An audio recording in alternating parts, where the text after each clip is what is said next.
Nu!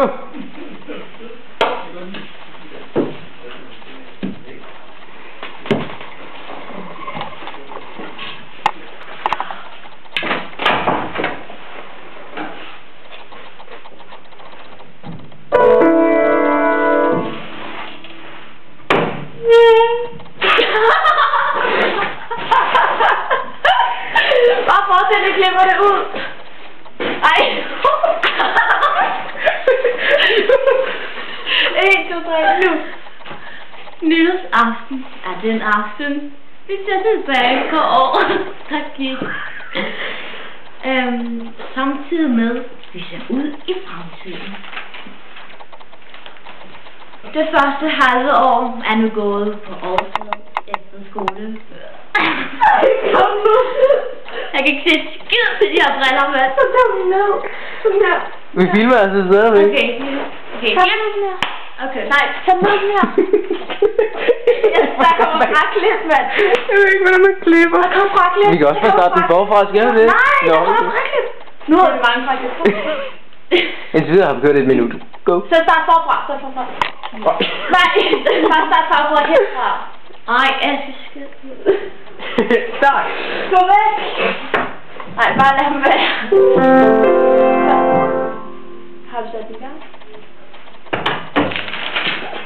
Det er lige meget. Nytårsaften er den aften, vi ser tilbage på året, der gik. Vi ser samtidig ud i fremtiden.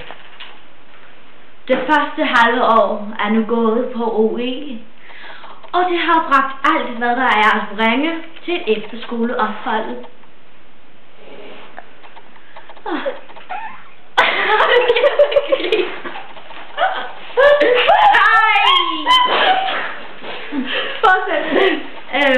Vi har haft mange glæder og grin, men dermed også sorg og tårer.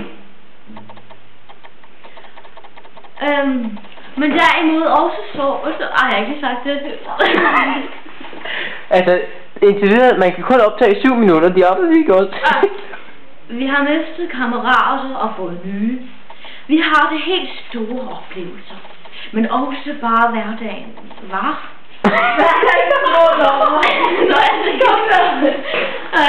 Og fået nye. Vi har bare hverdagens normer. Og i den store helhed er vi unge mennesker blevet tættere. Efter nytårsskiftet kan vi nu se fremad med glædens briller. Vi glæder os meget til eksamener og alle de andre højdepunkter. Vi vil blive udsat for, at vi vil gå frem imod sommerferien og blive stærkere og mere sammentømrede. Hvor vi i sidste ende vil blive spredt for alle vinde igen.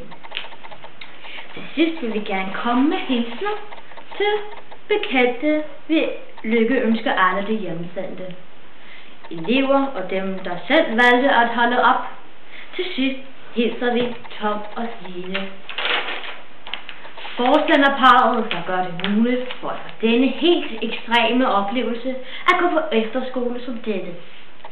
Godt nytår og pas på jer selv. Gud bevarer årsagen efter skole.